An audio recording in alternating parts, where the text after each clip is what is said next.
Bonjour à toutes et à tous, nous sommes encore aujourd'hui sur un vestige, un beau vestige, hélas, car j'estime que, je réponds à la question que je pose traditionnellement, j'estime qu'aujourd'hui il y aurait une pertinence à ce que le train soit présent ici. Nous sommes en Ariège, nous sommes devant l'ancienne gare de Beauloup, le Beauloup, sur l'ancienne ligne de Foix à Saint-Giron. Regardez cette belle gare avec sa halle marchandises qui est accolée et son quai de déchargement. On imagine donc tout simplement les voies qui pouvaient être ici pour accéder à la halle marchandises et puis la voie qui est devant et derrière nous. Devant c'est Saint-Giron, derrière c'est Foix. Et donc cette belle gare, comme vous pouvez le constater, elle doit être assez visitée parce que partout c'est marqué propriété privée. Donc je pense qu'il doit y avoir pas mal de curieux. Donc comme je vous le disais, c'est une ligne que j'estime pertinente aujourd'hui parce que pour avoir parcouru la route entre Foix et Saint-Giron, c'est blindé de voitures, vraiment. À Saint-Giron, pareil, c'est blindé de voitures et la ligne continuait jusqu'à Saint-Gaudens. Et entre Saint-Giron et Saint-Gaudens, c'est également blindé de voitures. On y voit tous les vestiges ferroviaires de ces deux lignes et on regrette que le train ait disparu, hélas. Comme vous pouvez le constater, on a l'ancienne horloge, enfin l'ancien squelette de l'horloge qui est toujours présent.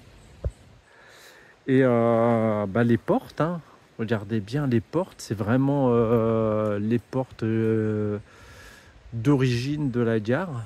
Vraiment très très beau, vraiment superbe. On va écarter un petit peu le plan. Et donc comme je vous disais, quand on longe la route blindée de voitures, on y voit tous les vestiges, les anciennes maisons de garde-barrière, des anciennes gares, des anciens petits ponts et tout ce qui va avec une ligne ferroviaire. Et comme toujours, on regrette qu'il n'y ait pas de train parce que la population a énormément augmenté entre la fermeture et aujourd'hui.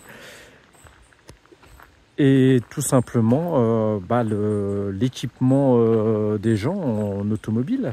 Chaque personne a une automobile aujourd'hui. Et donc les routes sont assez saturées. Regardez les toilettes qui sont restées d'époque.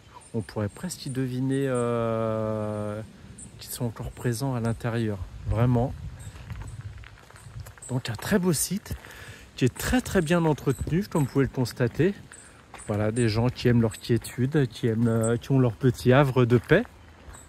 De nouveau, propriété privée. Et là, ce petit bâtiment, bon, je sais pas ce que c'est.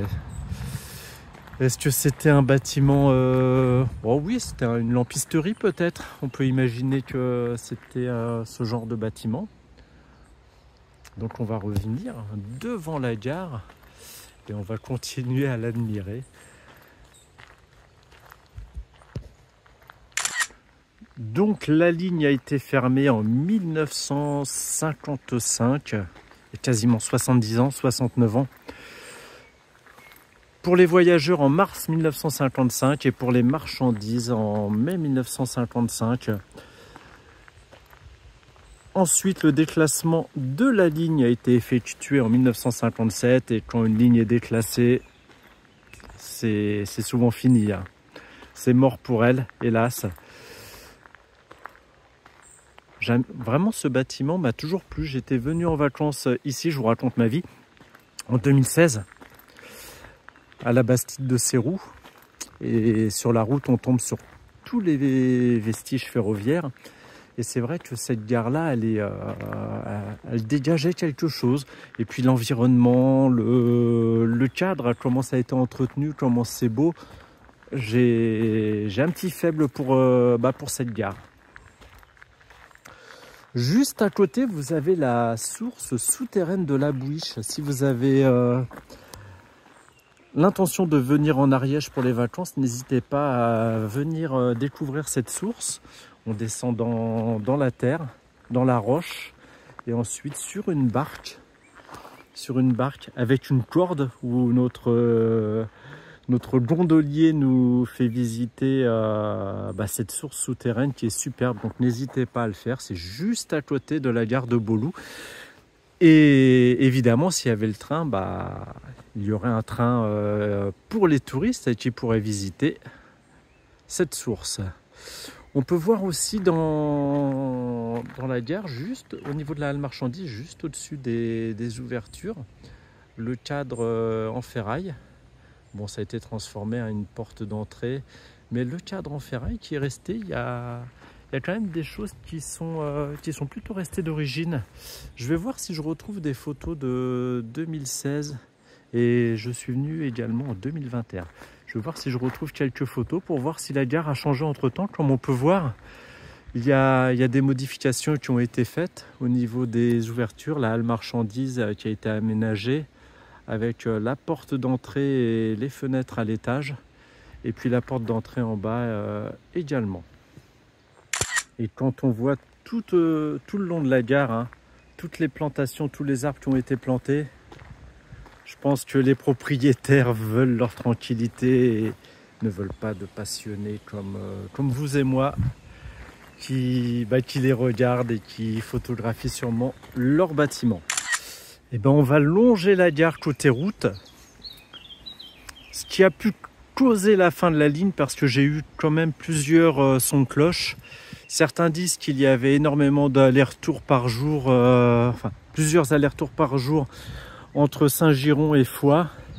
Et ce qu'on peut lire sur Wikipédia, c'est que il y avait de grosses difficultés à effectuer l'aller-retour dans la journée entre Saint-Girons et Foix, ce qui fait que les voyageurs potentiels ont fui le train plutôt que de l'emprunter et se sont reportés sur l'automobile et peut-être sur un service de bus qui lui permettait cet aller-retour dans la journée. Sachant qu'en plus à Saint-Girons, il y a un supermarché, vraiment un grand marché. N'hésitez pas à y aller si vous êtes dans la région. C'est vraiment un marché à faire. Il y a énormément de monde, il est immense. Beaucoup de produits régionaux, beaucoup de belles choses. Vous avez vu cette belle gare? On retombe sur notre abri toilette. Et puis sûrement cette lampisterie. Je ne sais pas si vous avez la réponse. N'hésitez pas à me le dire en commentaire si vraiment c'est une lampisterie ou pas. Est-ce que vous avez des anecdotes par rapport à cette ligne? Est-ce que vous avez grandi auprès de cette ligne? Même si elle est fermée depuis 70 ans, vous avez peut-être pu la connaître, si vous avez un peu plus de 70 ans. N'hésitez pas à apporter des anecdotes. Si vous avez travaillé aux environs, si vous avez travaillé sur la ligne, si vous avez œuvré ou si vous habitez tout simplement dans la région ou si vous découvrez cette gare, commentez, partagez, corrigez-moi si j'ai fait des erreurs, abonnez-vous aussi. Comme je vous le disais, c'est pas pour gagner de l'argent sur YouTube, il faut énormément d'abonnés, énormément de vues, chose que je n'ai pas et que je ne recherche pas spécialement. Je ne cherche pas à être une chaîne très importante, c'est juste pour vous faire profiter de ce patrimoine ferroviaire. Allez, place aux photos.